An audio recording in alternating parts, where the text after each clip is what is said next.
Le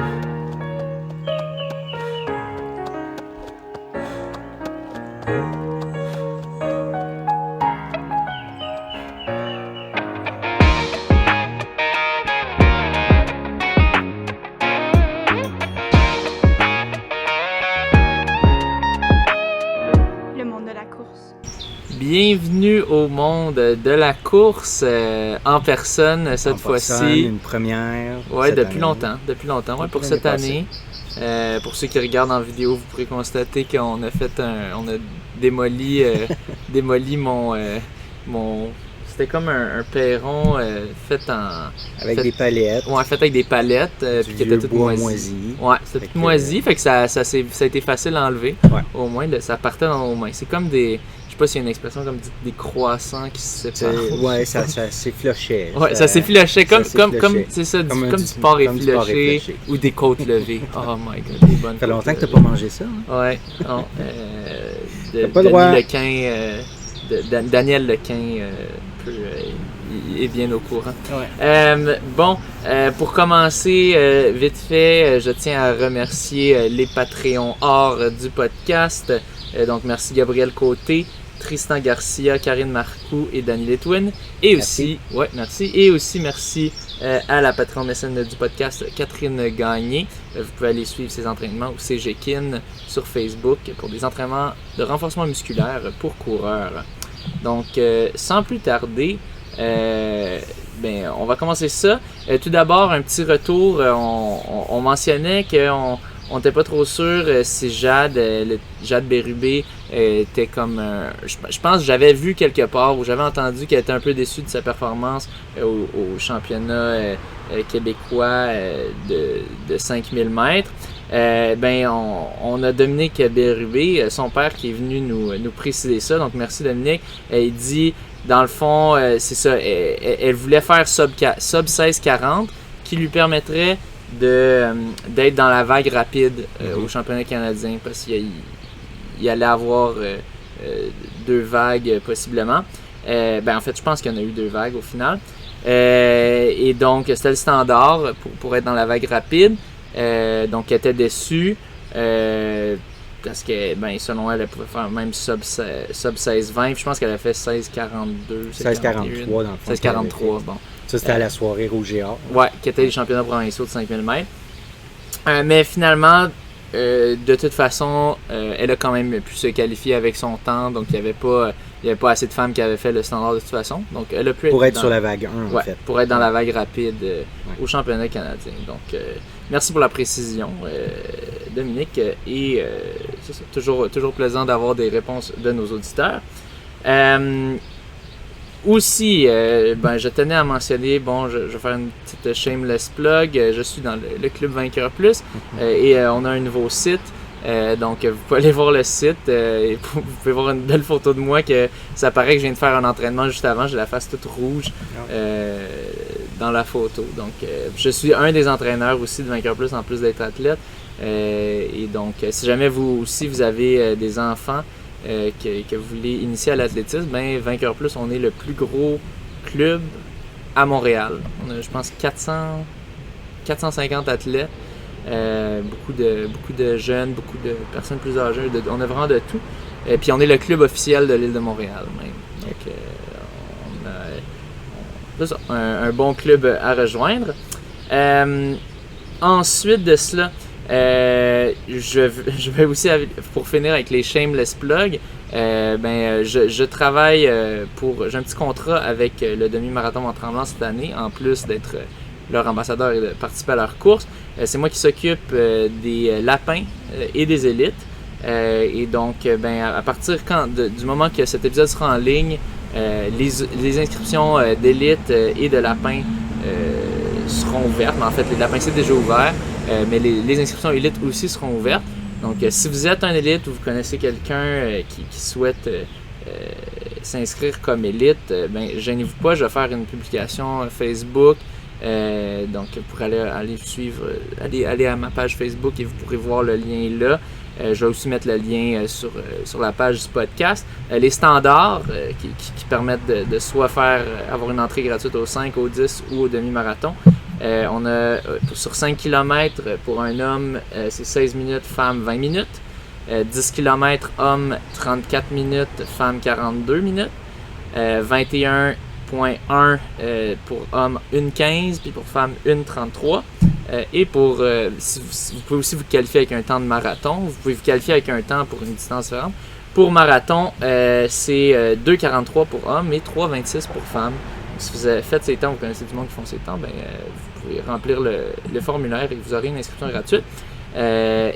Aussi, si vous souhaitez être lapin, on charge les lapins. Donc, si vous avez un petit peu d'expérience de course, que vous êtes à l'aise et intéressé de faire ça, vous pouvez aussi c'est une autre façon d'avoir une inscription gratuite. Ça, vous ne pourrez pas pousser au maximum, mais c'est une belle occasion de faire une belle course gratuitement, puis de redonner à la communauté de la course.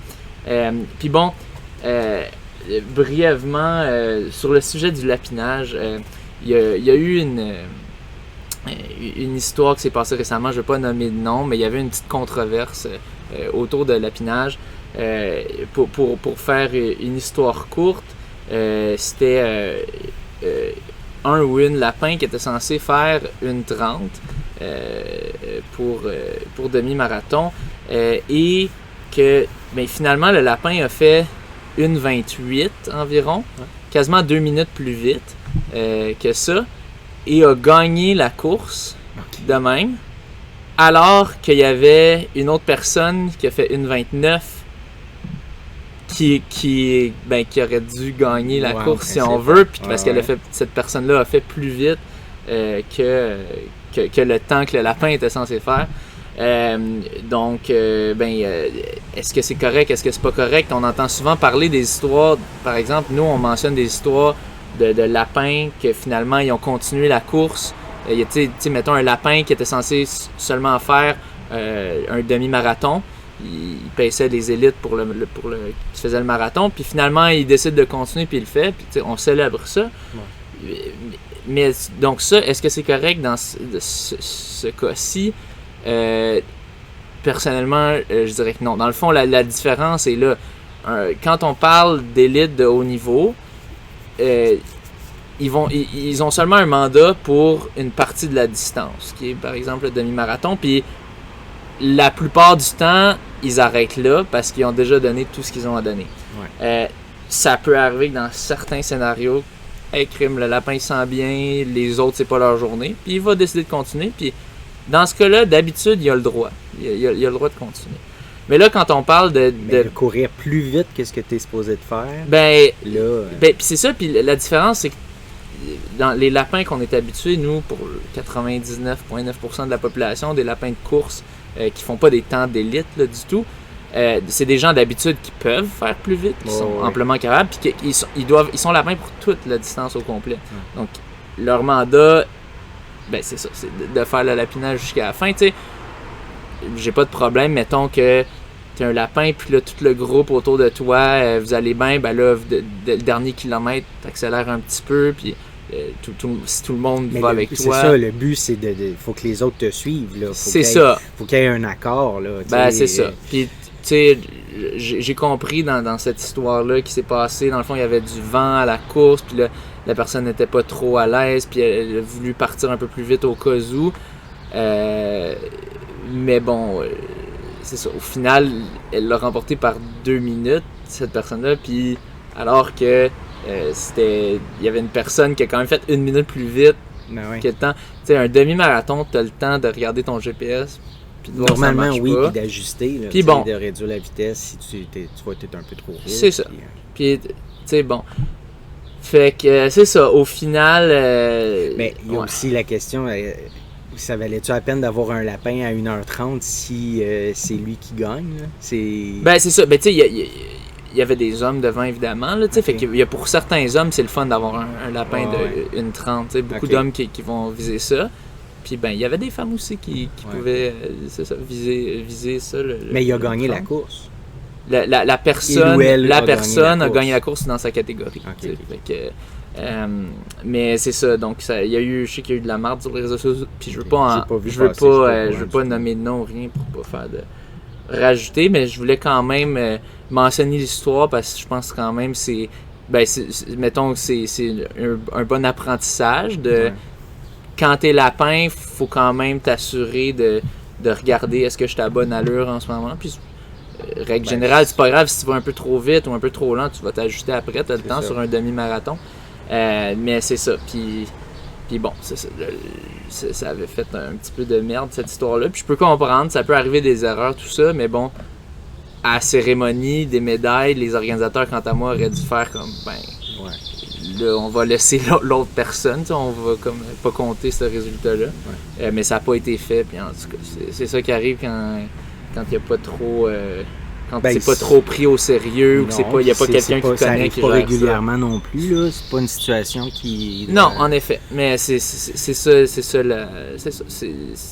Bref, c'est important d'avoir des gens qui s'y connaissent, qui organisent ça. Donc, moi, inquiétez-vous pas, au demi-marathon au Tremblant, je vais m'arranger de bien arranger ça. Puis de bien former les lapins pour pas qu'une situation de même arrive. Mais bon, bref, ne vous laissez pas décourager par cette histoire. Appliquez. Les formulaires vont être dans le lien de la publication sur Facebook. Oui, voilà. Donc c'est cela. Je te laisse commencer avec une performance de Mohamed Ahmed. Oui, là on débute avec les compétitions, les performances. Donc on était rendu, on avait fait les nouvelles début juin. Donc là on est rendu au 9 juin. Mohamed Ahmed qui a participé à un 5000 à Rome, qui a terminé 5e en 12,55,84. C'est rapide. Son PB est quand même de 12,47 là. Ça dépend toujours aussi des circonstances et tout. Mais ça mérite mention. Une performance top 13 canadienne, ça mérite toujours mention. 12,55, il a terminé 5e. Devant lui, c'est des Kenyans, des Éthiopiens. Le gagnant avait fait 12,46. Kimeli. Nicolas Kipkokir Kimeli. Nouvelle suivante, en fait, compétition suivante, le 10 et 11 juin, c'était le Portland Track Festival. Donc, on avait des Québécois là-bas. Au 10 000 mètres, sous une grosse pluie, Jonathan Tedeschi a terminé 17e en 29-27. C'est un PB. Son ancien record était de 29-47, donc un 20 secondes sous la pluie en plus. Ouais. Pas idéal. Nicolas Morin, terminé 21e en 29-33. Lui aussi un PB. Son ancien était 29-50. Très fort. Donc, ça, c'est 29-33. On peut dire on a arrondi à 29-30. C'est 2 fois 14-45 sur 5000. OK. Mais un à la suite de l'autre. C'est ça. C'est ça. Sur une piste détrempée. En tout cas, j'étais justement à une course hier au 5000 mètres crépuscule CADL. Puis c'était pas des conditions idéales, sûr il a fait chaud, mais j'ai fait quasiment ça, j'ai fait 14-37. J'imagine pas le faire 2 fois, là j'étais à terre après. C'est sûr que c'était pas les conditions idéales non plus, mais c'est fou. C'est solide. Ouais, le gagnant l'avait remporté en 28-19.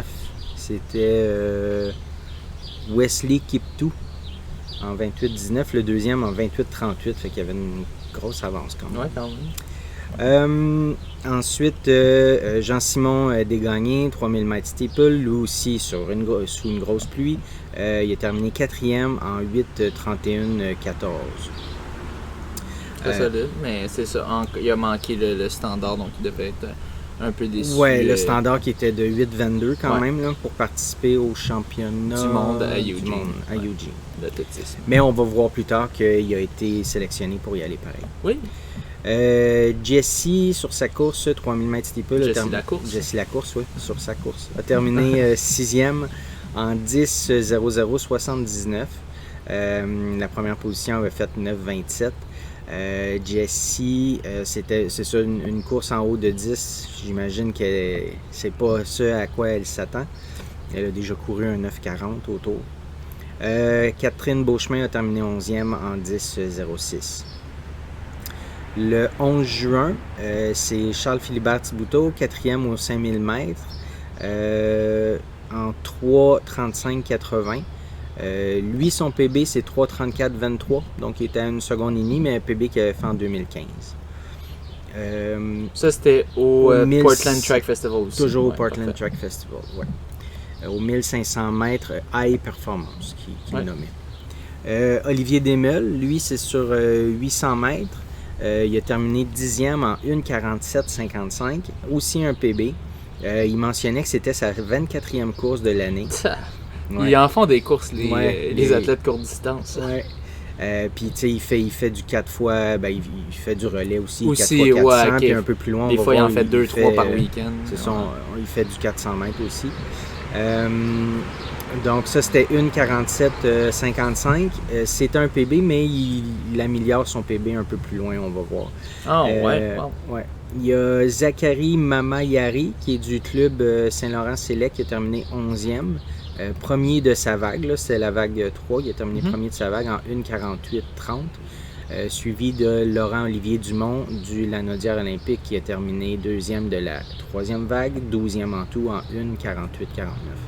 Les deux, je pense aussi que c'était des PB, mais les deux aussi l'améliorent à Langley. Super. OK, le 14 juin, c'était le Harry Jerome Track Classic à Burnaby, en Colombie-Britannique. On va y aller pour les compétitions internationales. Il y avait beaucoup de compétitions, mais on va s'en tenir aux compétitions internationales. Donc, le 800 mètres homme, Laurent-Olivier Dumont, qui a fait 1,48,74, il a terminé 3e. Olivier Desmeules a terminé 4e en 1,48,77. Donc, dans le fond, c'était quelques jours après ce que je viens de... C'était 3 jours après, c'est ça? Ouais. C'est la 25e course. Ouais. Ah, il a fait il avait fait une 47,55, là, une 48,77, un petit peu plus long. Ouais. 800 mètres femmes, c'est Emma Galbraith, qui est de l'Université Laval, qui a terminé 10e en 2,06,46. 2,06,46, 800 mètres femmes, c'est 1049 points sur la calculatrice IAF, fait que c'est très fort. Dans les 1000. Ouais. Jessie Lacourse, au 3000 mètres steeple, a terminé en 10,00,01. Elle a terminé 4e. Donc, c'était une deuxième course, là, tout juste en haut de 10 minutes. Là. Une centième au-dessus de 10 minutes. Ouais. Jessie qui voulait vraiment se qualifier là, pour le championnat, mais elle n'a pas fait les standards pour Te souviens-tu c'était quoi le temps que ça prenait? Je sais pas. Allez voir. Je sais pas. Mais en référence, là, on en avait parlé là, en mai 2022, elle avait fait 9,49 à une compétition, on avait parlé, je me rappelle plus laquelle, puis en mai 2021, elle avait fait 9,40. Donc, ouais, c'est ça. Je pense qu'elle n'était pas très loin. Ouais, des fois, des éléments qui font qu'on performe un peu moins bien. Catherine Beauchemin, aussi de l'Université Laval, en 10,08,80. Elle a terminé 6e. Elle avait fait un 9,56. Ah, c'est ça, c'était le 20 mai à New York. Pareil, ouais, Jessie, elle avait fait un 9,49. C'était à New York le 20 mai dernier. Ensuite, 1500 mètres. C'est 9,30. 9,30 quand même. Ouais. OK. 1500 mètres international homme, c'est Charles Philibert Thibouteau qui l'a remporté en 3,37,04. Il y avait aussi Kevin Robertson qui a terminé 8e, qui est du Saint-Laurent-Sélect en 3,40,08. Puis Mathieu Baudet, 9e du Saint-Laurent-Sélect aussi en 3,40,23. Pour Kevin, qui a fait 3,40, lui son PB c'était 3,39,40, donc il a fait une demi-seconde plus haut que son PB. Puis Mathieu, lui, il l'améliore de plus de 4 secondes, son ancien PB qui était de 3,44,77. Très solide. Ouais. 5000 mètres hommes, c'est Thomas Fafard a terminé 2e en 13,31,50. Lui aussi un gros PB, son ancien c'était 13,37,03. C'est une compétition qui a été remportée par Benjamin Flanagan. Ouais, Ben Flanagan, qui est du haut niveau. Là. Ouais. En 13,24,94. Puis la troisième position, après Thomas, c'était Lucas Bruchet en 13,35,77. Il doit y avoir une rivalité entre ces deux-là. Lucas qui doit être en tabarnak à chaque fois qu'il se fait battre par Thomas Fafard, là, le petit jeune qui... Ah non, parce que Lucas Bruchet, c'était quand même une légende. Là, mais... Wow. Très fort de le battre de la part de Thomas Fafard. Je poursuis une autre compétition, ça s'enchaînait là, le 16 juin, donc 2 jours après, c'était le Victoria Track Classic à Langley, toujours en Colombie-Britannique. 1500 mètres femmes, il y avait Jade Bérubé de l'Université Laval qui a fait un 4,24,28. Ça a été remporté, la première position. J'étudie 5e position pour Jade. La première position, c'était Ali Shadler en 4,17,33. 3000 mètres hommes, c'est Joe Tedeschi qui était présent, qui a terminé 5e en 8,14,77.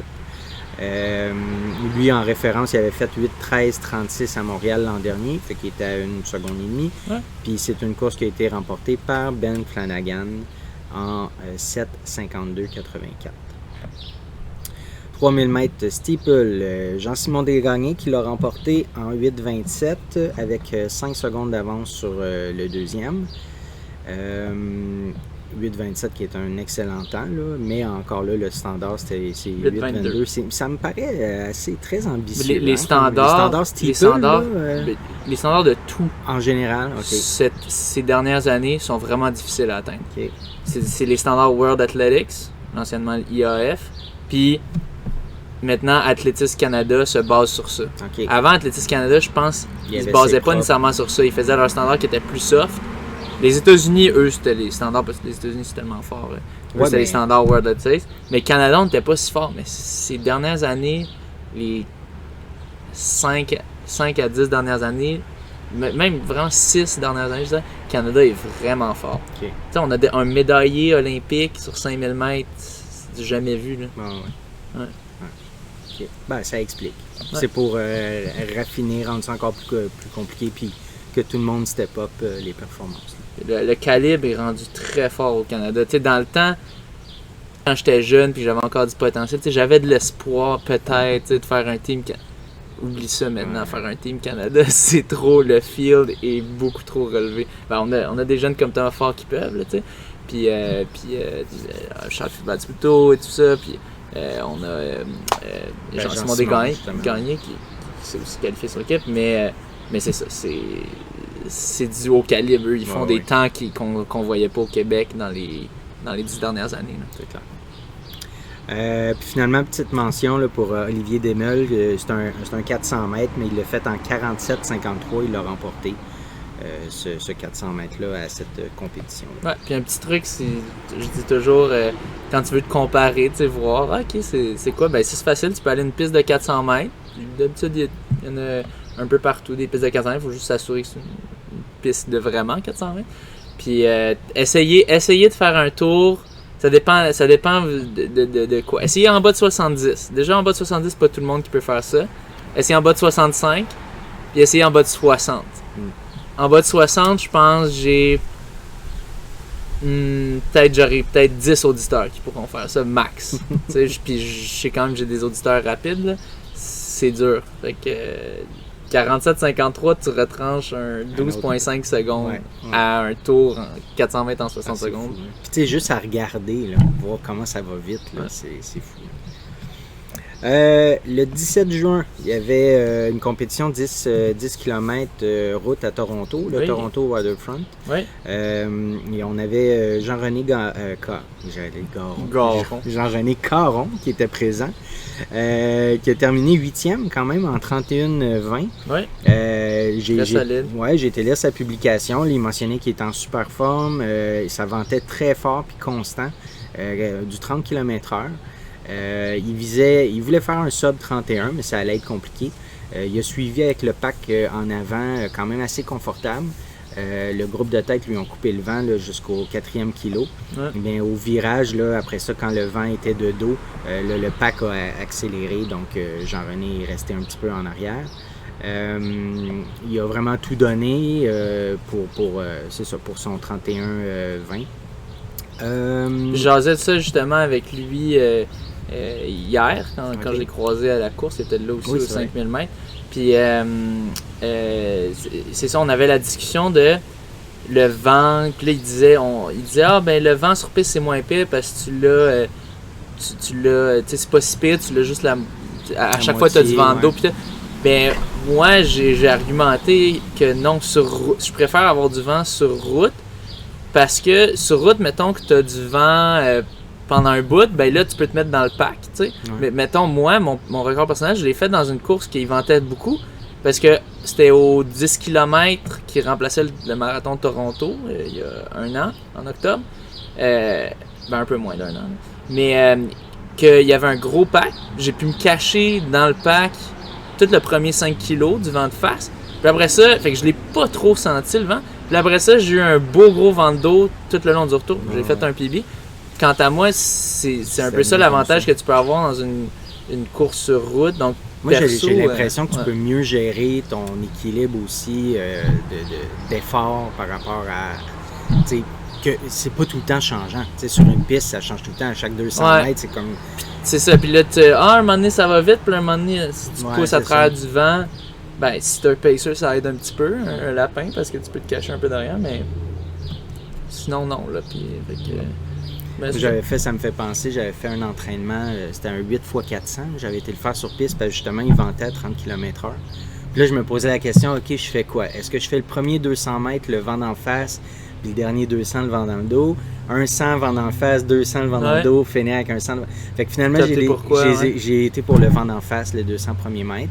Fait que je me suis vraiment tué bien raide, là. Mes jambes étaient mortes, puis le dernier 200 mètres, là, c'était mortel. Ouais, moi, je préfère le poser. Mais, tu vois, mon 10e, là, moi, je voulais rester conservateur sur cette idée-là, mais le 10e, ce que j'ai fait, c'est que j'ai fait un 100 mètres le vent dans le dos, puis 200 mètres en face, puis finir avec 100 mètres le vent d'en face, mais j'étais pas capable.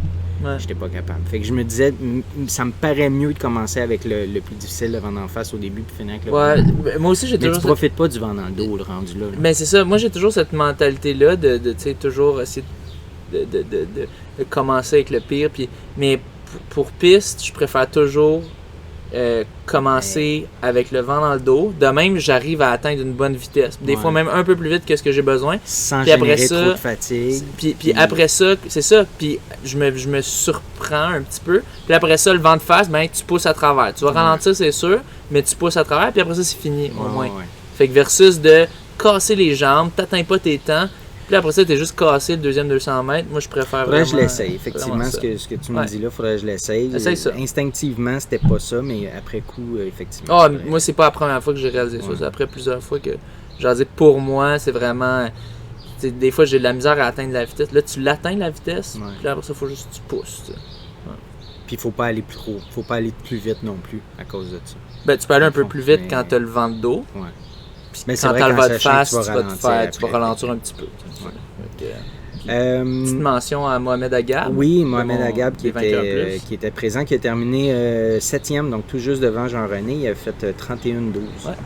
Il est de quel club déjà, tu disais? Vainqueur plus. Avec moi, c'était Athlétisme Ville-Marie avant, puis il était avec Vainqueur plus. Il s'entraîne pas tout le temps avec nous, mais parce qu'il reste à Ville-Saint-Laurent, puis c'est compliqué.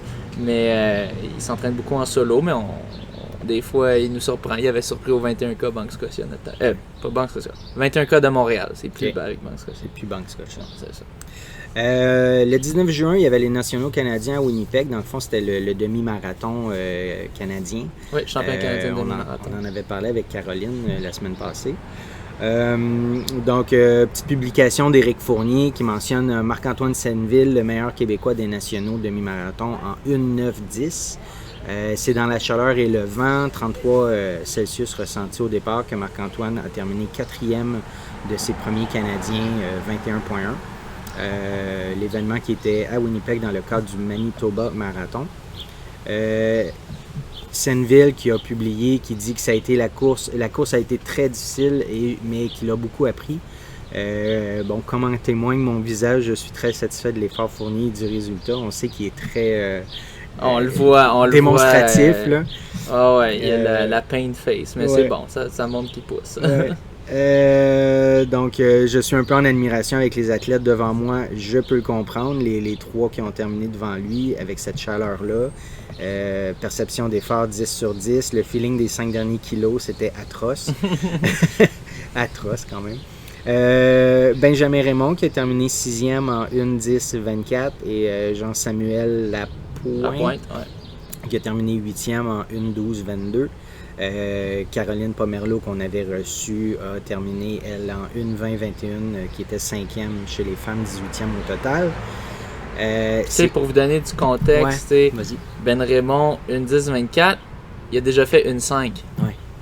Fait c'était pas optimal. Sanneville aussi a fait une Sanneville aussi a fait une 5. Ben oui, ça, il a fait une 4,49. Une 4,59. Sub une 5. Ouais, tout juste sub une 5, me semble. Puis là, il a fait une 9,10. C'est ça. Fait que c'était vraiment dégueulasse. D'ailleurs, on va en parler après. En fait, non, on va en parler tout de suite de l'annulation, puis après ça, on va mentionner. Le marathon a été annulé pendant le marathon. Ça, j'ai jamais entendu ça. J'ai déjà entendu, mettons, un marathon annulé le matin même. Ça peut arriver. Mais ils l'ont annulé pendant que ça avait lieu. Ça, on en a parlé avec Caroline. Je comprends pas c'est quoi cette affaire-là. C'est toi qui disais ou j'ai lu que c'était peut-être une raison pour pas rembourser les gens. Ben c'est ça, c'était dans la publication de Ronix. Okay. Je pense qu'il disait, je pense que j'avais vu un commentaire ou quoi de quelqu'un qui, je sais plus si c'était Ronix, c'était ça que il y a des gens qui ont peut-être l'impression qu'ils font ça, ils ont fait ça pour pas avoir à rembourser les gens vu qu'ils étaient déjà dans la merde avec la COVID puis qu'ils étaient vraiment serrés dans leur budget, mais c'est pas correct, mais je pense pas que c'est ça. Honnêtement, je pense que c'est. Ça ferait pas de sens, vraiment. Je pense que c'est une erreur de jugement. Qu'ils ont comme. Ça doit être quelqu'un qui aurait dû le canceller. Puis que la personne voulait pas canceller. Puis que là, après ça, t'as dû avoir comme des premiers répondants qui voyaient du monde, que ça allait pas bien. Ou quelqu'un qui a fait non, là, il faut que ça cesse. Puis ils ont travaillé, puis finalement, ils l'ont arrêté assez rapidement. Parce que ça faisait peut-être une heure que c'était comment. Est-ce que le départ du marathon est en même temps que le demi-marathon? On sait que Caroline Pomerleau s'est fait mal diriger. Oui, c'est ça. Puis c'était dans ses derniers kilos. Fait que elle a fait une 20, donc ça faisait une heure. Fait que si le départ était en même temps, ça faisait juste une heure qu'il était parti le marathon. Fait qu'il aurait pu arrêter avant. C'est pas parce qu'il y a eu une hécatombe. Non, c'est ça. C'est pas les gens qui tombaient tant que ça. Quant à moi, c'est...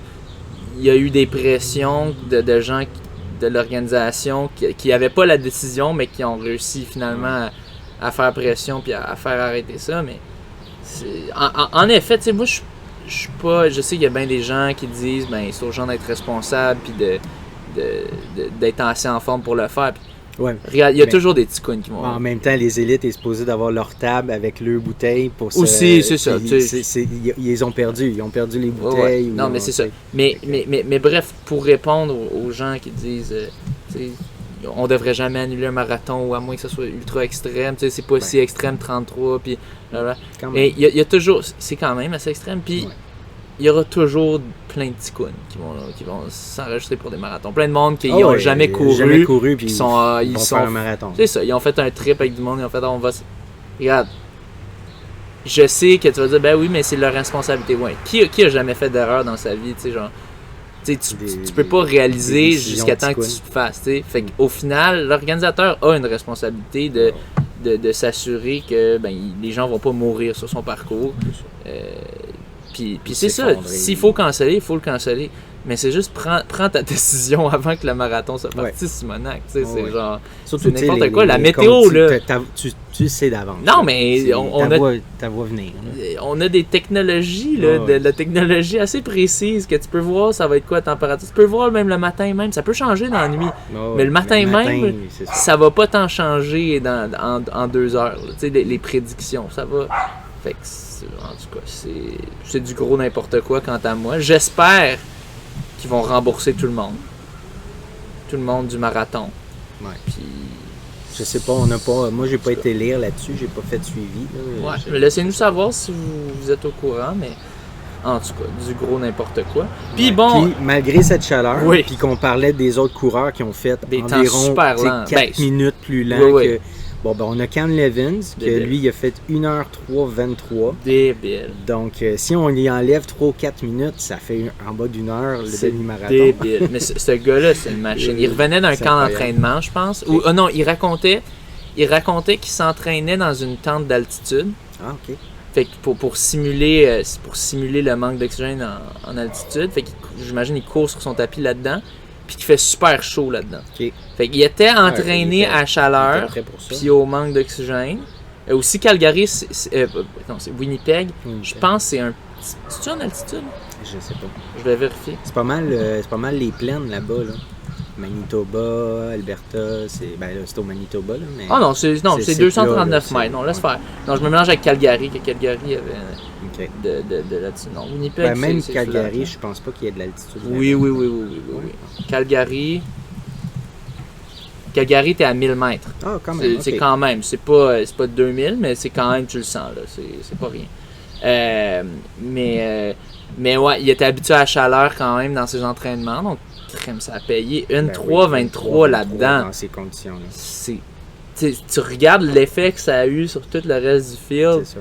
Chez les femmes, la gagnante, elle a fait vraiment plus lent que d'habitude. Lui, on sait pas qu'est-ce qui s'est passé, mais une 3,23 dans cette chaleur de fou-là, c'est incroyable. Ouais. C'est vraiment débile. Cam Levins, en tout cas, à surveiller. Athlète à surveiller. Il était déjà à surveiller, mais j'ai bien hâte de voir ce qu'il va faire. J'imagine qu'il a été sélectionné sur l'équipe canadienne. Oui. Ouais. Je poursuis du 17 au 19 juin, c'était le week-end Ultra Trail Gaspésia 100. Donc, trail où il y a plusieurs distances. Là, donc, moi, je vais seulement parler des. Je vais nommer. Oh, j'avais oublié d'ouvrir mon lien. Donc, il y avait un 100 miles en solo. Il y avait pas tant de participants. Il y avait une participante, Mylène Sans Souci, qui s'était lancée sur le 100 miles. Et puis j'ai vu une publication d'Andréane, sa sœur, à un certain moment, qui disait qu'elle était première, même elle était devant des hommes, mais elle a fait un DNF, donc elle ne l'a pas complété. Il y a Pierre, ça a été remporté par Bradley Hawley en 26h58. Suivi de Pierre Lequian, je ne suis pas certain de le dire comme il faut, pardon, en 28h07 et Charles Martin en 28h07. Les deux l'ont fait ensemble, ils ont fini à 1 seconde de distance. Donc ça, c'était pour le 100 miles solo. Il y avait un 100 km aussi solo qui a été, côté femme, ça a été remporté par Jennifer Britz en 16h26, suivi de Lynn Bessette en 17h01 et Marie-Ève Poirier en 18h37. Côté homme, c'est Rémi Poitras qui l'a remporté en 13h10, suivi de Pierre-Charles Gendron en 16h05. Fait que Rémi l'a fait en 3 heures plus rapide que les autres. Je dirais qu'il a survolé l'épreuve, là. Et le troisième, c'est Pierre-Marc Laquerre en 16h25. Donc ça, c'était pour les... Il y avait aussi les épreuves intéressantes. Bon, il y avait plein d'autres distances, là, je ne les mentionnerai pas, là, 54, 35, 25. Mais il y avait du transpercé. Donc ça, c'est cool pareil parce qu'il y avait le transpercé 50 puis le 100, le TP50, TP100. C'est 3 étapes en 3 jours. Fait que c'est le fun parce que ça permet de faire un genre de week-end choc là, avec les trois épreuves comme ça pour faire soit 50 km en 3 jours ou 100. Donc ça, c'est super intéressant. Il y a Mélodie Gilbert qui a participé au TP50. Puis là, je voyais les résultats ne sont pas compilés. Ils n'ont pas fait le total encore, puis ils n'ont pas mis les rangs. Là, mais elle a terminé première dans les femmes, puis elle est proche à l'œil là, en comparant avec les meilleurs temps des hommes. Elle était proche des premiers hommes aussi. Puis finalement, sur le 100 km solo, il y a Nico Dan qu'on avait reçu à l'émission. Dans le fond, on l'avait reçu après qu'il ait fait le Tour des Géants. Fait que pour lui, dans le fond, c'est son premier ultra là, depuis le Tour des Géants qui est en septembre 2021. Il s'était blessé au genou. Ça avait été, il restait 150 km de marche à faire vu qu'il était blessé au genou. Fait que, il a pris vraiment plusieurs mois pour s'en remettre. Et puis, il n'a pas fait d'autres compétitions depuis ce temps-là. Il me disait qu'il était très satisfait, très encouragé par la performance qu'il a faite. Il l'a fait en 17h53. Il était top shape, puis il a surtout confirmé son plaisir de courir dans des épreuves difficiles comme ça. Il avait faut le faire, faut avoir du plaisir là-dedans. Oui, il avait peur de ne plus aimer se faire mal, mais finalement tout a bien été. Ah, tant mieux, tant mieux. Moi, pour de vrai, c'est une peur que j'ai, moi, parce que honnêtement, tu sais, quand souffrir pendant des heures et des heures, c'est long, là. Mais aussi, tu sais, juste dans un 5000 mètres, tu sais, mon 5000 mètres, j'ai fait hier, j'avais tellement d'anticipation, puis tout ça. Ouais. Puis tu sais, tu souffres 7 minutes, 10 minutes peut-être? Ben, plus que 10 minutes, là, dans un 5000 mètres. Je sais Ben pas, non, je souffle 15, Ok, ben, 14 minutes, ben, 14 minutes 40. Ok, fait que t'es confortable 30 secondes.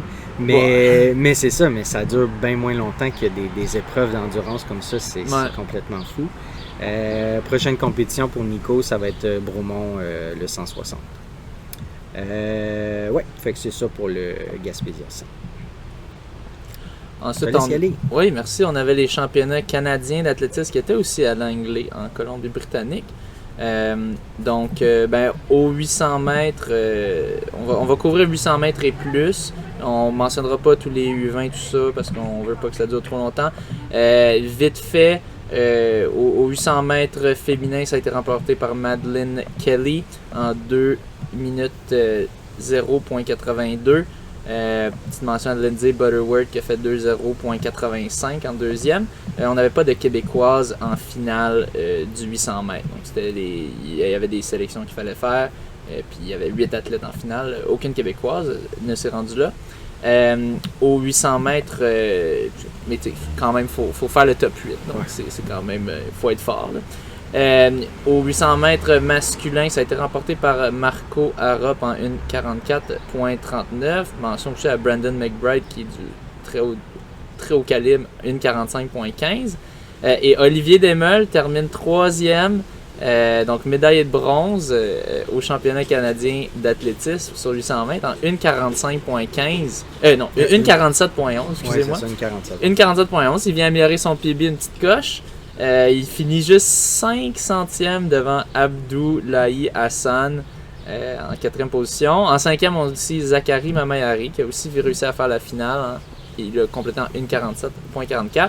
Yacine Habert aussi, Saint-Laurent-Sélec, les deux athlètes, Zachary Mamayari et Yacine Habert, 1.47.81. Un autre Québécois, Laurent-Olivier Dumont de la Nadière olympique, 1.47.86. Et Mohan Zin Kalaf de Saint-Laurent-Sélec, 1.57. Oui, il a terminé 10 secondes après les autres. Il a dû avoir un pépin là, ou quelque chose. Mais bon, il a quand même réussi à se rendre en finale. Hey, c'est fou! Il y a 1, 2, 3, 4, 5 Québécois sur 8 en finale. Quand même assez impressionnant. Là. Les Québécois sont forts sur 800 mètres. Ensuite de ça, côté 1500 mètres masculin, en première position, on a eu Robert Eppenstall en 3.56.42. Et en deuxième position, William Paulson du club d'athlétisme de l'Université Laval, 3.56.66. Troisième, Kieran Lum, 3.57.31. Mention à Matthew Baudet qui termine 9e en 3.59.32 et Kevin Robertson, 12e en 4.02.94. Là, vous allez me dire, c'est quoi ces temps-là? Ça s'est gagné en 3.56.42. On a Charles Philbert qui, en compétition, fait souvent des 3.37. Puis ça, c'est même pas son meilleur. Qu'est-ce que c'est ça? C'est n'importe quoi. C'est des courses ultra stratégiques. Mais pour de vrai, je comprends pas. Moi, si je suis dans une course de même, je sais que je suis pas du niveau pour être là. Mais me semble, je ferais comme, ben là, c'est n'importe quoi. Crime, on va accélérer un peu. Mais bon, je suis pas un coureur de 1500. J'imagine qu'il y a de la stratégie. Puis que si tu fais le premier move, peut-être que tu te fais avoir. Mais me semble, mettons, si ça va si lentement, j'aimerais ça être premier pour quand ça commence, quand je sens que l'autre commence à accélérer, ben j'accélère aussi, je le laisse pas me passer, puis je comprends pas. J'ai de la misère, puis c'est pas la première fois. Je me souviens, il y avait une autre compétition, je pense qu'on avait parlé aux nouvelles que c'était aussi n'importe quoi, c'était comme gagner en 4 minutes, quelque chose du genre. Si c'est si lent que ça, exemple William Paulson là, qui il a terminé à 24 centièmes. Normalement, il devrait avoir de l'énergie pour donner un kick. Il a pas terminé à 24 centièmes, c'est ça. Fait que si tout le monde a couru plus lent que ce qu'ils doivent, ils devraient tout en principe être capables de kicker à la fin dans le dernier 100 mètres. C'est ça, mais c'était un combat de kick. C'était un combat de kick. Remarque, c'est peut-être ça qui est arrivé. Ils ont peut-être tout accéléré en dessous à la fin. C'est ça, mais c'est Eppenstall qui avait le meilleur kick au final. C'est vrai. Mais, Kevin Robertson, il fait au-dessus de 4 minutes. 4-3. Matthew Baudet à peine en bas de 4 minutes. Ils sont capables de bien plus, ils font des 3.40. Des gens qui courent le 1600 en bas de 4 minutes? 15. Non, le mile en bas de... Tu sais, Mathieu, est-ce qu'il fait le mile en bas de 4 minutes? Je me souviens plus. Mais ils ont le potentiel. Quand tu fais du 3.40 sur 1500, tu peux faire un mile. Tu peux faire un mile Donc, je penserais que oui. Donc, ultra stratégique. Course ultra stratégique. Chez les femmes, au 1500, c'est Lucia Stafford, la sœur de Gabriella Stafford, qui l'emporte en 4:17.22. Natalia Hawthorne en 4:17.39 deuxième. Glynis Sim en 4:17.74 troisième. Donc ça aussi, ça s'est joué au kick, j'ai l'impression, parce que c'était quand même des temps tout à l'intérieur de une demi-seconde. Simone Plourde, mention à Simone Plourde qui termine 6e en 4:20.37. Ensuite, on avait au 3000 mètres steeple féminin.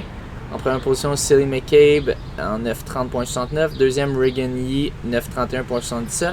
Troisième, Grace Featherstone-O, 9:38.41. On a Catherine Beauchemin qui a terminé 6e en 10:11.16. Jessie Lacourse n'a pas terminé. OK. DNF.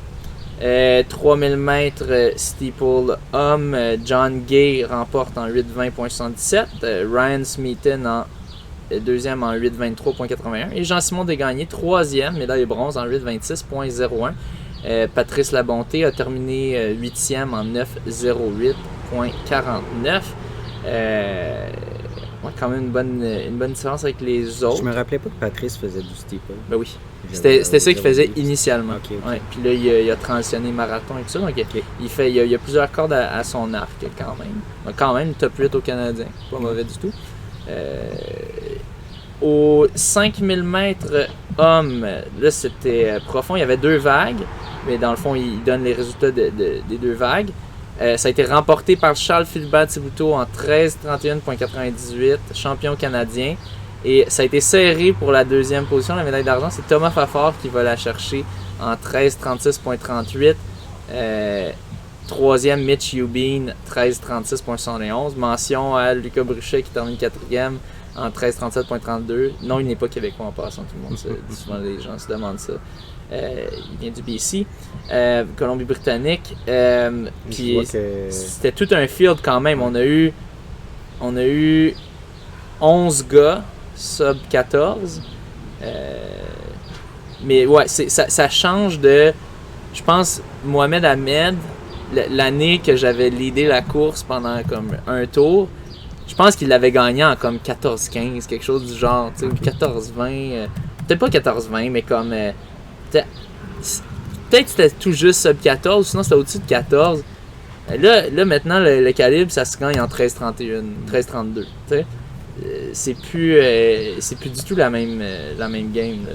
C'est du haut niveau. On a mention aussi Perry McKinnon, qui termine 10e en 13:46.28. Un beau sub 14. Qui est un PB, je viens de le voir. Là. Oh wow. Jonathan Tedeschi, 14:01.29 en 13e position. Philippe Morneau-Cartier, 14e, 14:03.03.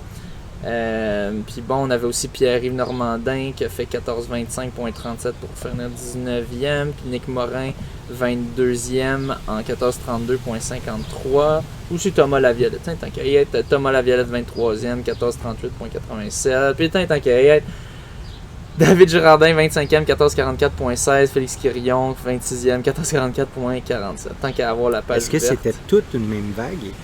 Non, c'est 2 vagues. 2 vagues. Fait que j'imagine, en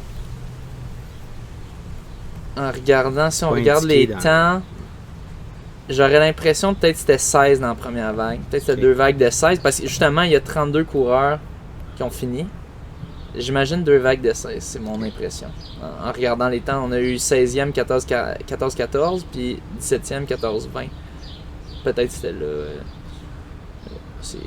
C'est ma présomption, mon assumption, ce que j'assume, ce que je suppose. 5000 mètres féminin. Donc, ça a été remporté par Grace Lynn Larkin en 15:51.47. Je ne la connaissais pas. Maria Bernard Galéa non plus, 15:51.63. En deuxième. Et Sacha Golish, troisième en 15:52.09. Elle a 40 ans. Le vétéran, Sacha Golish, a réussi à obtenir une médaille de bronze au championnat canadien. Il faut noter qu'il y a des absents comme Gabriella Stafford.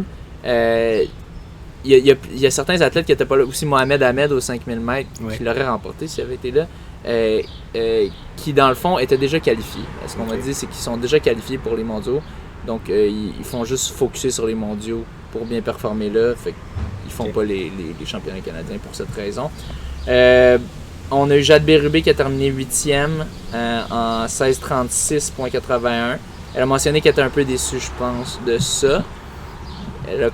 C'est quand même pas une mauvaise performance, je pense, mais... c'est en bas du 16:40 qu'elle voulait Ouais, mais pour se qualifier, mais j'imagine... Elle se disait qu'elle était en shape 16-20, tu sais. Fait que j'imagine qu'elle voulait un petit peu plus.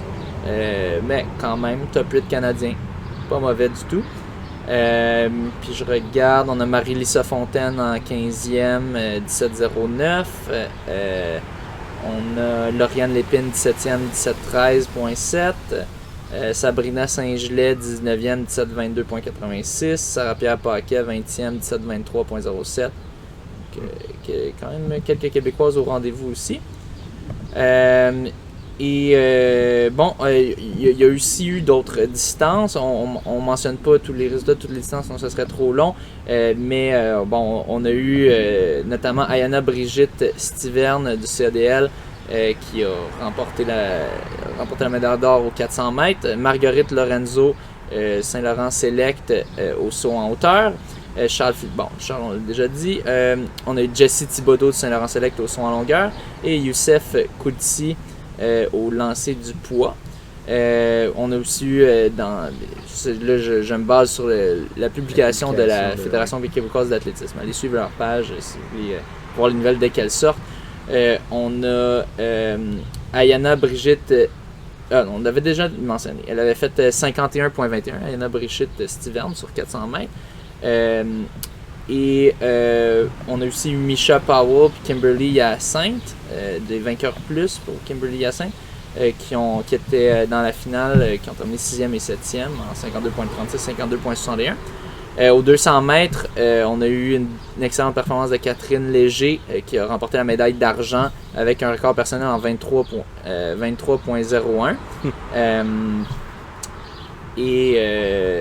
Misha Powell qui a terminé 6e en 23.36. Mais par contre, il y avait du vent, donc à cause de ça, les performances sont pas éligibles pour des records. Parce que je pense que ça en aurait été pour Catherine Léger. Au 100 mètres, on a Audrey Leduc et Catherine Léger qui ont enregistré de nouveaux records personnels. 11.43 pour les deux. Les deux ont terminé en même temps. Donc pour terminer 7e et 8e en finale. Avec des performances respectives de 11.60 et 11.62. Je comprends pas pourquoi c'est écrit de nouveaux records personnels de 11.43. Mais après ça, ils remettent pas le même temps. Mais après ça, ils écrivent 11.60 et 11.62. Peut-être qu'ils sont ok, non, ils ont fait leur record personnel dans la demi-finale, puis en finale, ils ont fait 11.60 et 11.62. Ce qui arrive quand on lit croche. On lit vite. Ouais, quand on lit vite en diagonale. Azer Khalifa du Saint-Laurent Select a terminé 6e aux 400 mètres en 47.37. Et aussi, on a l'équipe de 4x400 mètres de relais du Saint-Laurent Select qui ont terminé 2e en 3:10.77, qui est la deuxième meilleure performance québécoise. Donc, bravo à Tommy Alfred, Moanzine Kelaft, Yacine Habert et Zachary Mama Yari. C'est une performance pour ces hommes-là. Puis bon, le reste, on avait mentionné. Puis bon, on a les sauts, on a mentionné aussi. Puis il y a aussi une médaille de bronze pour Patrick Anna avec au triple saut en 15.34 mètres. C'est où? Hein? C'est où? C'est loin. C'est loin. Ouais. C'est pas 3 sauts dans les airs comme triple jump comme Mario. 15 mètres de hauteur, c'est 3 étages. Non. Puis tiens, on va aussi mentionner. On avait en para-athlétisme, Alexandre Dupont qui a remporté le 400, le 800 et le 1500 mètres en fauteuil. On a aussi chez les femmes Catherine Vaillant, Saint-Laurent-Select aussi, qui a remporté l'or au 200, le bronze au 100 et 400 mètres. Et Guillaume Ouellette au 5000 mètres T13 a fait son meilleur chrono de la saison 14:27.72.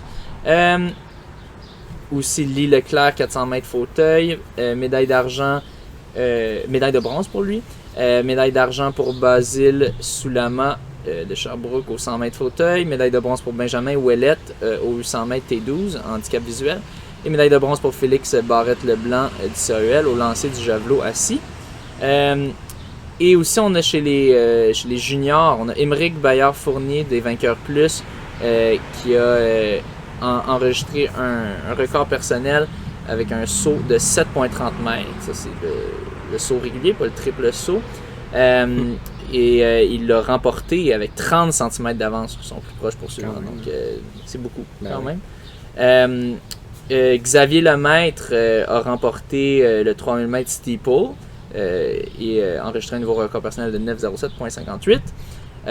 Et on a Nolan Turgeon, dont on a déjà parlé plusieurs fois à l'émission, qui a remporté l'or au 3000 m en 8,32,74 en menant la course du début à la fin, comme il est mentionné dans l'article de la FQA.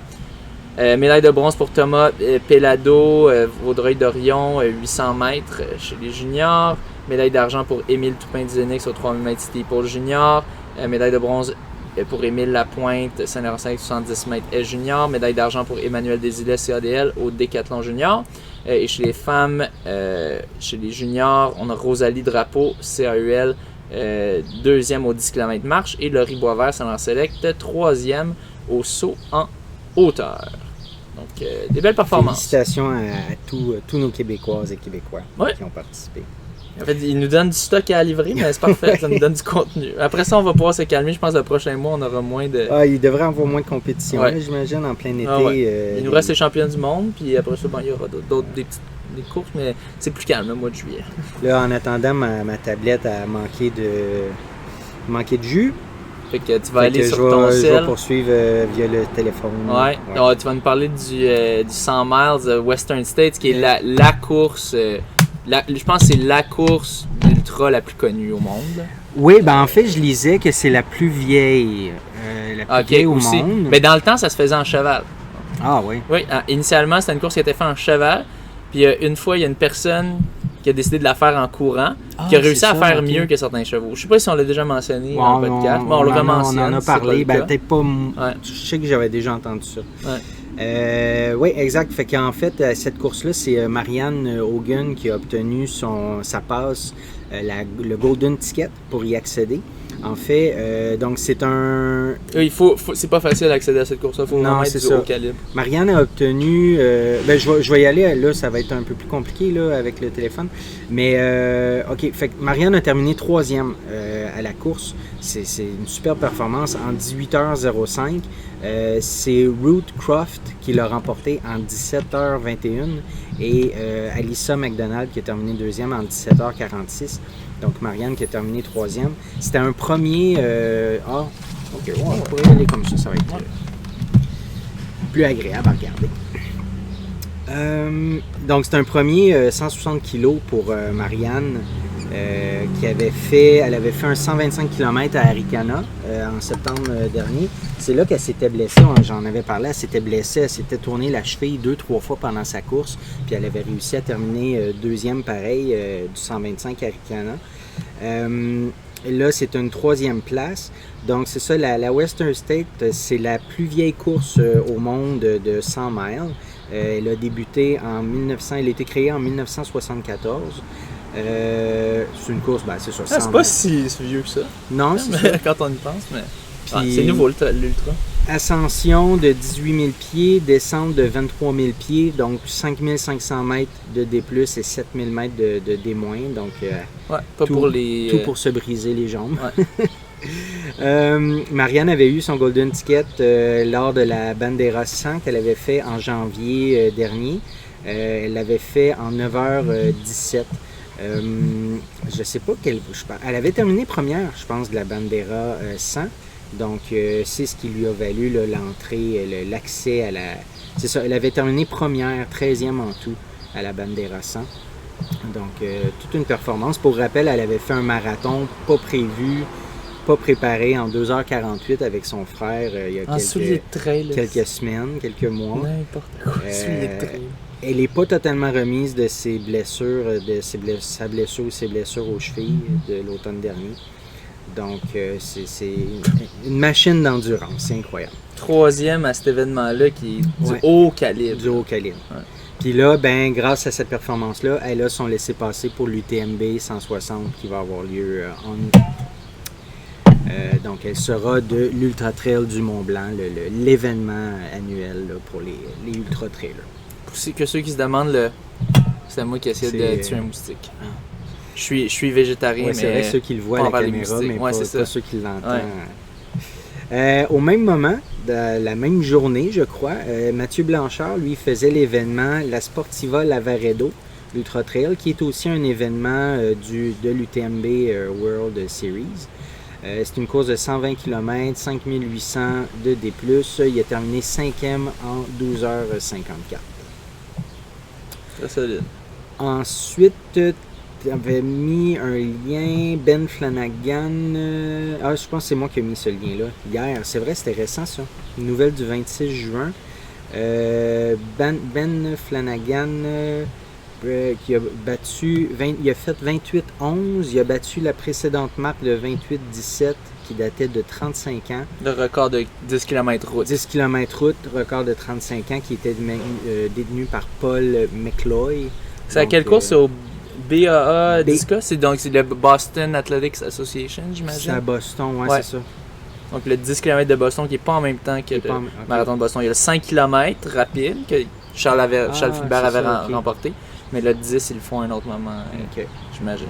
Donc 28-11, nouvelle marque à battre. On a des Québécois qui vont être sur une tournée européenne de course. Donc, suite à l'appel de candidature envoyé, c'est une publication de la FQA.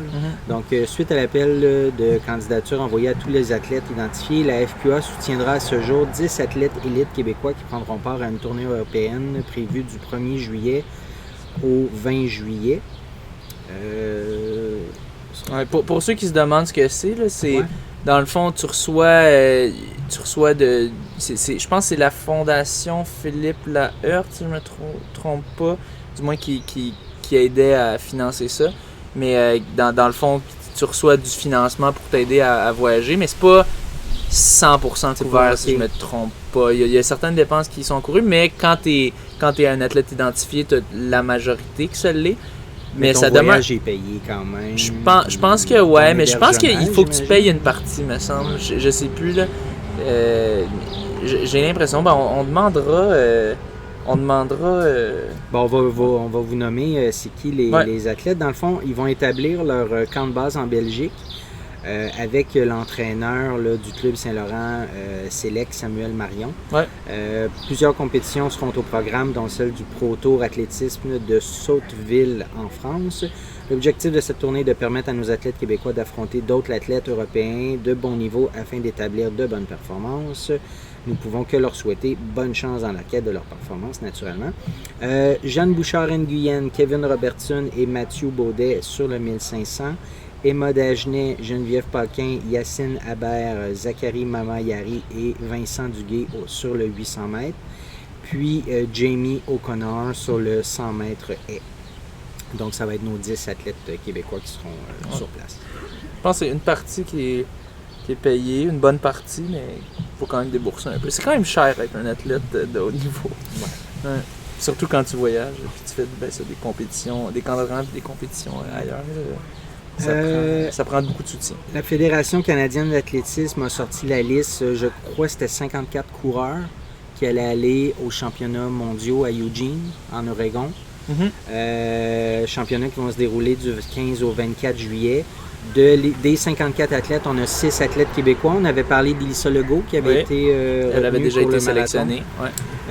On a Ayana Stiverne aux 400 mètres et 4x400 mètres. Ayana Stiverne 400 mètres, 4x400 mètres. Misha Powell, 4x400 mètres. William Paulson au 1500 mètres. Jean-Simon Desgagnés au 3000 mètres steeple. Et Charles Philibert Thibouteau au 1500 et 5000 mètres. Donc, bien hâte de voir toutes ces performances. Ouais, tant mieux pour Jean-Simon, qui finalement, je pense avec sa 3e position, il a quand même pu être sélectionné. Étant donné qu'il voyait qu'il avait fait du bon calibre, il avait fait quasiment le temps, puis ils ont dû se dire, il a l'air d'être de calibre. De mémoire, là, il a remporté aussi 2 courses. Il a terminé premier, même si c'était pas le standard, même si c'était pas le 8-22, mais il était premier, puis il était proche. Fait que, il y avait eu un 8-22. Point quelque chose. Il l'avait manqué par même point de seconde. Ça, c'était au mois de mai. Ouais. Donc, c'est le 2e plus haut total de représentants du Québec et Félix-Antoine Lapointe sera un des entraîneurs sur place. Oui, très cool. Qui a été sélectionné. Publication que j'ai vue hier, je crois, de Pierre Fauché, qui mentionnait que Michael Wardian, il a fini son périple. Michael Wardian, oui. Puis juste avant qu'on mentionne ça aussi, le gars était censé prendre part à la course hier, le 5000 mètres. La COVID. Donc, l'a annoncé sur les réseaux sociaux. Là, je suis pas en train de spoiler quoi. Mais, c'est ça. Mieux vaut là que. Ouais, en même temps, c'est quasiment bien si on veut, parce que c'est qu'elle risque pas de le pogner là. Non, effectivement. Mais c'est quand même chiant un petit peu côté entraînement, mais bon. Puis il faut pas que ce soit qu'il y ait la COVID longue ou un impact à long terme. Michael Wardian. Oui, Michael Wardian qui a terminé son périple Running Home. Il a couru d'un océan à l'autre, donc aux États-Unis, un 5108 km en 62 jours, moyenne de 82 km par jour, sans exception. Il a terminé avec une dernière distance de 167 kg, plus un dernier 3 km pour se rendre à une brasserie locale pour prendre une bonne bière bien méritée avec sa famille et son entourage. Donc, une moyenne de 82 kg par jour pendant 62 jours. Pas pire. Puis de la route, là, je veux dire, ça magane. Il y en a qui font un marathon par jour. Lui, c'est pas assez. Lui, c'est 82 kg par jour. 2 marathons par jour. Ouais. C'est fou. Parlant de ceux qui font un marathon par jour, il y a un couple d'Écossais, Scottish, c'est écossais. Hein? Un couple féminin écossais, c'est... c'est-tu deux... Je suis en train de me tromper, il me semble que c'était 2 filles. Avant, c'était 2 filles qui avaient... On avait une qui manquait une jambe. Là, OK. Non, mais OK, je vais lire. C'est l'Américain Dylan Jacob. Non, mais... non, je suis en train de me mélanger, là. Je suis en train de mélanger 2 nouvelles,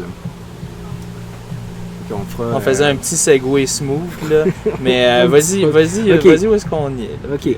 106 marathons en 106 jours. Parce que c'est ça, il y avait 2 nouvelles collées. Bon. Fait que c'est ça, un couple d'Écossaises qui ont couru, c'est ça, 106 marathons en 6 jours. Il s'agit de 106 jours. En 6 jours, en 6 jours, ça, Michael Wardian peut aller se cacher dans ça. Je bafouille. Donc, 106 marathons en 106 jours, c'est Faye Cunningham et Emma Petrie qui ont débuté le challenge le 19 février, puis qui ont complété là, le 4 juin. Donc, elles battent de nouveau le record qu'on parlait il y a quelques semaines, là, qui était rendu à 102, je crois, 101, 102. 102, 103, 104, 105. Ça, c'est cool, là, parce que c'est de le faire en couple, là, fait que c'est vraiment... C'est plus motivant. Ouais. Bon, l'autre nouvelle qui était collée dessus, c'est une nouvelle de Runix. Je vais la lire, là, parce que c'est-tu toi qui avais mis ça là? J'ai aucune idée, c'est quoi. L'Américain Dylan Jacobs en route vers le très prestigieux titre national universitaire NCAA sur 10 000 mètres hier. Ah oui, c'était peut-être moi. 12, je pense que c'est toi. Oui, c'était moi. Ça, c'était le... veux-tu poursuivre? C'est question de souliers, c'est pas moi ça. Mais c'est ça. Fait qu'il a fait il a fait le 10 000 mètres de la NCAA. Je pense qu'il a remporté en 28-12.32. Dernier tour en 55 secondes. Et il avait des Vaporfly Next Percent qui sont normalement interdits sur piste. 5 mm, je pense, sur piste. Mais c'est ça. Mais apparemment que c'était permis pour ces championnats-là. Techniquement, la World Athletics émet des règles. Pour toutes les compétitions World Athletics, ça doit être respecté. La NCAA n'est pas obligée de la respecter pour ses championnats. En autant que tout le monde le sait. C'est ça. Il faut que tout le monde... tous les athlètes sont au courant, parce que sinon... Mais tu sais, je sais aussi que beaucoup d'athlètes préfèrent être en souliers avec des pics, là, des spikes. Puis de toute façon, Nike font des souliers avec pics, avec plaques de carbone qui sont très populaires. Donc je pense que les autres athlètes avaient ça. Lui avait les chaussures de route qui sont plus épaisses, qui dépassent les limites de la World Athletics, mais qui était permise à la compétition. Donc c'était quand même intéressant. Vous êtes dans la même situation que lui, vous respectez le vrai règlement qui est avantagé ou vous portez les chaussures les plus performantes possibles. Ben, c'est pas un vrai règlement. C'est pas une question de respecter un vrai règlement. Le règlement, c'est pour la course elle-même. Si c'est arrangé pour vérifier les règles, tant mieux pour lui. Puis, est-ce qu'il est avantagé tant que ça? Quant à moi, personnellement, je préférerais ça. Je préférerais faire un 10 000 mètres avec des Vaporfly qu'avec des spikes. Parce que c'est juste tellement long, je trouve. Mais c'est une question de préférence. Puis, est-ce que t'es tant avantagé? Les Dragonfly, ou je sais plus c'est quoi le nom des autres, celui de carbone de Nike, je suis sûr qu'ils sont super bons aussi. Donc, je pense pas qu'il y avait un avantage déloyal. Non, je dirais c'est son droit. Si c'est permis, c'est son droit. Bonjour, Mignon. Coco. Ça, c'est les bruits de mon chat qui essaie de monter sur la table. Publication de Runix que j'ai vu passer hier, là, c'est l'athlète réfugié Dominique Lombalou Lukiyomo qui a remporté un 3000 mètres de la Wanda Diamond League de Stockholm. Mais il a battu son record personnel. Il est passé de 7,49 à 7,29. C'est le meilleur chrono mondial de l'année. Fait que 7,29 sur 3000 mètres, mais quand même un PB de 20 secondes. C'était pour la mention. Est-ce que je te laisse aller avec l'autre? Je pense que c'était peut-être moi qui peux... Ah, je vais y aller. De toute façon, c'est moi qui ai le portable. Ouais. Tu sais, finalement... Non, mais je suis sur mon chat. Okay. Record du monde, à 82 ans, Barbara Humbert court 125 km en 24 heures. À 82 ans, 125 km. Barbara Humbert, qui réside à Aubonne, en Val d'Oise, vient de battre le record du monde des 24 heures, une épreuve de course à pied consistant à parcourir la distance maximale en une journée lors des championnats de France. Je pense que c'est Aubonne. Aubonne? Aubonne. Ah, ben oui, Aubonne. Au championnat de France organisé à Brive-la-Gaillarde. À ce jour, elle a participé à 137 épreuves, dont 54 marathons, avec un record personnel de 3h48 en 86 à Berlin. Elle a débuté à 43 ans. Débuté à 43 ans la course. C'est jamais trop tard pour commencer. J'ai un espoir, moi, qui a commencé à 35. Ouais. La nouvelle Record Woman a déjà un prochain défi en tête, décrocher un dossard pour le futur marathon des Jeux Olympiques de Paris en 2024, qui sera ouvert au grand public pour la première fois. Ça veut dire quoi, ça, ouvert au grand public? Ben, les gens pourront courir dans la même course. OK, pourront faire cette course-là. Ouais, mais... c'est vraiment cool. Okay. C'est juste, tu auras les élites en avant, okay, qui seront les Olympiens, en fait. Une centaine d'Olympiens. Puis après ça, juste derrière, il va y avoir une limite d'inscription, là, tu sais, il va y avoir... Ben oui, il y a une limite d'inscription, mais ça va être ils vont courir avec... C'est quand même cool, tu sais, parce que moi, je me suis inscrit, il y a une application pour ça, pour le marathon de Paris 2024, que tu peux obtenir. Dans le temps, tu pouvais avoir une inscription si tu t'inscrivais en avance ou quoi, je sais plus trop. Tu faisais un temps de qualification. Là, maintenant, pour obtenir des qualifications, tu peux, en t'inscrivant à une application, puis tu remplis des défis, ça se connecte avec ton Strava. Je me suis inscrit, puis je me suis dit, ce serait quand même drôle, tu sais. Tu te pointes sur la ligne de départ. Oui, tu vas être derrière les élites, mais j'imagine, ils font quand même partir en même temps, puis là, tu pourrais juste faire un petit sprint pendant 2 km, oui, c'est ça, avec les meneurs. Avoir ton 2 minutes de gloire, ben puis oui, après ça mourir. Comme des gens font. Après, comme il y a tout le temps des gens qui font ça au marathon de Boston et compagnie, tu sais. Fait que. Mais il va sûrement avoir des vagues. Quand même drôle. Il va sûrement avoir une vague au début, que c'est vraiment les. Oui, c'est ça, mais tu sais, d'habitude, ils sont juste devant, il y a un petit truc qui les sépare, mais ça part en même temps quand même, puis tu sais, si tu vas les chercher, tu sais, ça serait drôle. Je pense que tu serais capable d'aller les chercher. Ça ben, si on n'est pas loin, oui, si on n'est pas loin, je pourrais. Oui, c'est juste, 2, je t'offrais pas très longtemps, non, mais ouais. Quand même. Ouais. Record du monde chez les 65 ans, Alastair Walker. Alastair Walker, ouais. 16,36 sur 5 km à 65 ans. 16,36. Débile. Je sais pas c'était quoi, s'il était coureur depuis longtemps ou c'était quoi. Je pense que ses anciens PB, probablement. 16,36. Il y a 66 ans, ouais. C'est cas. Je vais te laisser aller avec l'autre lien, c'est toi qui l'avais. Oui, donc dans le fond, ça, c'était j'ai lu hier, ça. au championnat de France, si je ne me trompe pas. On avait Wilfried Apio. Il s'est fait attaquer 20 minutes avant sa course par quelqu'un, je ne sais pas trop les détails. C'était aux 400 mètres haies.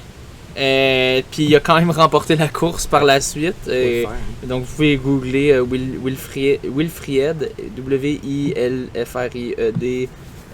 Apio, H-A-P-P-I-O. Tu vois une image de lui avec, il y a comme un bandeau puis comme un petit pansement sur son œil. C'est juste fait sauvagement attaqué par quelqu'un qui a passé la sécurité. Puis il a quand même réussi à remporter la course. Apparemment qu'il toussait un peu du sang juste avant la course. Mais il a décidé quand même de prendre part, puis il l'a remporté. Donc, toute une affaire. Quand même un peu débile de se faire attaquer juste avant sa course. On ne tente pas tout le temps ça. Mais, Comme c'est un 400 mètres, ça passe ultra rapidement. Là. Mais tu sais, si ça avait été une épreuve de un 5000 ou 10 000 mètres, il aurait pu aussi. Ça... Il aurait pu aussi. Mais tu sais, ça aurait été plus dur. Ailleurs, ou le fait de cracher du sang, je sais pas, ça doit pas être. Ouais, ben tu peux quand même courir un 5000 mètres. Ouais. Quant à moi, c'est juste c'est plus risqué, mais ben, en même temps, c'est quand même risqué de courir un 400 mètres haie, mais mettons que tu manques une haie parce que t'as juste un œil puis que tu vois plus très bien. Ça, en fait, un 400 mètres haie, quant à moi, c'est pire. Ouais. Parce que là, t'as des haies à sauter. Puis à un œil, si tu perds l'aspect 3 dimensions. Là. Tu perds de la coordination. Quant à moi, c'est encore plus baller. Fait que, ok, c'est quelque chose. Les deux, c'est quelque chose. Ouais, à bien y penser. Ouais. Finalement, on va terminer avec Caroline Côté qui a annoncé son prochain défi. Là. Caroline, qui est une aventurière, cinéaste, qui a fait plusieurs projets là, d'aventure. Le dernier qu'elle avait fait avec son conjoint Vincent Colliard, elle avait traversé une île de l'Arctique, l'île de Spitzberg, en hiver 2021. Donc, son prochain défi, ça va être de rejoindre le pôle sud à ski, en solitaire, sans assistance. Donc, toute seule, elle veut battre le record actuel pour une femme qui est de 38 jours, 23 heures, 5 minutes. Il a été établi en 2016 par la Suédoise Johanna Davidsson. Elle va suivre un trajet classique de 1130 km entre Hercule Inlet et le pôle sud. Je suis allé sur Google, aller taper Hercule Inlet, puis c'est la seule chose que tu vois dans tout l'Antarctique. Et genre, il n'y a rien d'autre. Fait que ça doit être un point, je sais pas, c'est pas une ville, là. Il n'y a rien là-bas. Fait que il doit y avoir une piste d'atterrissage, j'imagine. Donc, elle mentionne que c'est la terre des grands explorateurs. C'est un endroit qui ne laisse aucune place à l'erreur. J'avais envie de me tester là-dedans. Je pense que je suis prête à entreprendre un tel défi. Est-ce que je suis sûr à 100% de réussir? Il y a tellement de bad luck qui peut arriver. Donc, Caroline a fait, je n'avais parlé justement la traversée de l'île de Spitzberg. Il y a un film qui est sorti de ça, un documentaire, Le Dernier Glacier, qui est disponible, qui a d'ailleurs actuellement 2 nominations pour les Gémeaux. Meilleure émission ou documentaire santé, nature, sciences et environnement, et meilleure réalisation série documentaire. Donc on lui souhaite bonne chance pour ça. Pour sa préparation, pour son gros défi, elle s'entraîne en Norvège. Ils ont acheté un terrain là-bas. La Norvège, c'est à Kavelbag qui ont acheté ça. Elle mentionne la Norvège, c'est un endroit où les gens sont très proches du domaine de l'exploration, de l'expédition. Ouais. J'ai la chance de parler à des gens qui ont fait beaucoup d'exploration dans leur vie, comme Björg Usland. Ça fait partie de la préparation mentale. Donc, il s'agit notamment de prévoir tous les problèmes qui pourraient survenir, un réchaud qui ne fonctionne plus, des ampoules inopportunes, un vent violent qui complique le montage de la tente. Sérieusement, je me demande vraiment comment tu fais, tu sais, je veux dire, ton réchaud qui ne marche plus, t'en amènes-tu 2? Non, tu peux pas en amener 2, fait qu'il faut t'apprendre à réparer, j'imagine, ton matériel et tout ça, parce que tu comptes vraiment sur ton matériel, mais tu peux pas te permettre d'amener 2 fois chaque chose. Mm-hmm. Tu sais, en solitaire, sans assistance. En tout cas, c'est fou, là. Mm-hmm. Donc, elle se prépare au pire, elle essaie de trouver des réponses. En fait, préparation physique, elle marche en tirant un pneu de voiture pendant 2 heures par jour. C'est quand même assez lourd. Elle ne veut pas prendre ça à la légère pour battre le record. Finalement, Le fait de battre le record lui permettrait de prendre du galon dans le monde de l'aventure. Ça pourrait lui ouvrir des portes pour d'autres expéditions et l'aider à trouver de plus grands partenaires. Finalement, le coût de l'expédition devrait atteindre aux alentours de 115 000 US. Ouf. Ouais, dont 72 500 juste pour le déplacement. Donc, ça ne doit pas être évident. Le déplacement, j'imagine que c'est ça. Il doit y avoir de l'hélicoptère là-dedans. Ça doit être très long. C'est une longue... des très grandes distances. Puis c'est pour elle tout seul. Donc, c'est ça. Il faut payer tout ça. Et puis, dans le but d'alléger au possible, elle ne portera pas d'équipement pour faire du tournage ou du montage, mais elle aura son cellulaire avec lequel elle peut prendre de belles images. Donc, son défi, ce sera au mois de novembre et décembre 2022. Si vous voulez faire un don à Caroline, le site, c'est linktr.ee/Caroline Côté. Puis cliquez sur Next Expédition pour faire un don si vous voulez l'encourager à ramasser le gros montant qu'elle a besoin pour ça. Cool. C'est ce qui complète notre émission, François. Ouais, je vais juste revenir sur le 5000 mètres de hier. Dans le fond, juste pour raconter un petit incident qui est survenu. Dans le fond, il y avait le 5000 mètres, il y avait 2 vagues chez les femmes et chez les hommes. Chez les femmes, c'était à 7 heures, puis la deuxième vague était comme à 7h25. Puis chez les hommes, c'était 8h, puis ensuite 8h20. Mais c'était plate parce que dans le fond, les athlètes, il y avait des athlètes comme Jean-René Caron qui n'avaient pas de temps de 5000 mètres. Il y avait des temps sur 5 km, mais il n'y avait pas de temps de 5000 mètres. Puis il s'était fait dire que ce serait correct. Mais moi, j'avais entendu dire que comme c'était bien strict, mais finalement, il s'était fait dire que c'était correct. Puis sa ligne de départ, ils se sont fait dire finalement que non, c'était pas correct, ils n'avaient pas de temps. Fait qu'ils ont été obligés d'aller dans la vague lente. Puis il y avait aussi un autre athlète très rapide qui a entre autres remporté la compétition au final à partir de la vague lente. Okay. Mais c'est ça, des fois, des fois il y a des décisions un peu douteuses, des fois de certains officiels. Puis, surtout si tu te fais dire c'est correct. Ben c'est ça le problème. J'ai pas de problème que tu sois strict avec tes règlements. Mais le problème, c'est si tu dis oui, si tu as quelqu'un qui dit oui, après ça, tu peux dire non, je trouve que c'est pas correct. Ouais. Surtout que la personne s'est réchauffée pour cette heure-là. Là, finalement, il part 20 minutes plus tard, ça te fuck un peu. Mais au moins, la vague lente était la deuxième. Tu sais, si, mettons, il y avait eu la deuxième vague en premier, puis là, tu te prépares pour la première vague, puis là, on te dit « Ah non, tu peux pas courir, t'as pas les temps. » Ouais, mais de toute façon, tout le monde vient comme... Quand ils font les appels, ils donnent les petits leçons pour les 2 vagues. Fait ça serait probablement pas arrivé. Probablement pas. Mais quand même, ouais, c'est vrai, t'as raison sur ce point-là, que si quelqu'un était un peu plus dernière minute, il aurait manqué sa course qu'il aurait fallu qu'il fasse avant. Ouais, ça aurait été chiant. C'est ça, c'est plate. Finalement, on avait Benjamin Raymond qui était lapin, qui faisait des 2 km à 2,52 du kilomètre. Finalement, il a refait un autre kilomètre dans la deuxième course pour aider à lapiner pour le plus rapide, les plus rapides de la vague lente, qui était quand même finalement plus rapide même que la vague rapide. Donc, chapeau à lui d'avoir doublé son fardeau. Mais c'est ça, c'était plutôt plate. Puis bon, il faisait chaud. Pour ceux qui se demandent, quand vous verrez les résultats, il faisait chaud, c'était dégueulasse. C'était très chaud. C'était... Je pense que tout le monde l'a senti, la chaleur. C'est pas si pire. Le premier 2000 mètres, c'est pas si pire. Après ça, tu commences à le sentir, surtout à 3000 mètres. C'est quoi cette compétition-là? Comment ça s'appelle? C'était le Crépuscule CADL, je pense. Okay. Dynamique de Laval. À Laval. Non, c'était... J'ai trouvé... Des bourses? Non, mais il y avait des casquettes Yule. Okay. C'est, dans le fond, c'est... Je sais que Benjamin Raymond, qui était le lapin, est entraîneur pour les Dynamiques de Laval. Et son frère, c'est Mathieu Raymond qui a fondé Yule. Ouais. Donc, mais j'imagine que ça aide, ça facilite les partenariats quand t'es frère. C'est ça. Il faisait chaud, donc c'est pour ça les temps. Mais au moins, c'était tôt le matin. C'était pas tôt le matin, c'était tard le soir.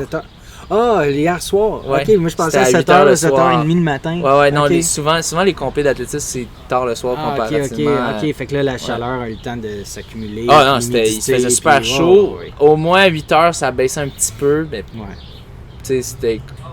le monde disait « Ah, c'est pas si pire maintenant », mais à la fin de la course, personne... Il y a eu 2-3 abandons là, dans ma vague, puis c'est ça, c'était pas facile. Donc, c'est tough. c'est ça. Puis je trouve que c'est dur de se motiver de faire des courses sur piste. Je sais pas, on dirait que la route, c'est plus le fun. Ouais.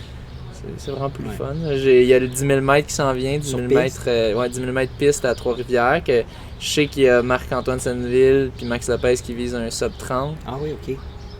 Pierre-Loup devrait être de la partie aussi, Pierre-Loup Béraud, qui m'a kické à la fin. Il m'a eu à la fin de la course. C'était Benjamin Raymond qui a mené les premiers 2 kilos. Puis après ça, à 2.4, là, je me suis mis à mener, puis j'ai largué certains coureurs.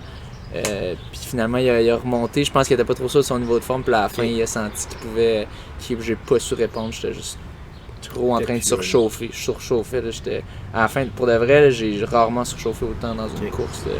Donc, quand même satisfait de l'effort donné. C'est sûr, j'aurais aimé plus pouvoir répondre à son kick, essayer de livrer une bataille, comme j'ai écrit sur Strava. Mais bon. Puis à Trois-Rivières, c'est quand? C'est autour du 16, je pense, juillet. Okay. Si je me ça va être trompe pas. aussi en soirée, j'imagine? Ouais. Okay. Donc, à voir. Faut que je vérifie les dates parce que, non, c'est ça. C'est honnêtement, 10 000 mètres piste, 5 000 mètres, c'est déjà long. 10 000 mètres, là, c'est très long. Donc, c'est ça. Ça va être à suivre. Mais donc, petit rappel, si ça vous tente d'être élite ou lapin au demi-marathon Mont-Tremblant, allez vous inscrire. Puis c'est cela. Donc, sur ce, bonne course. Bonne course, merci.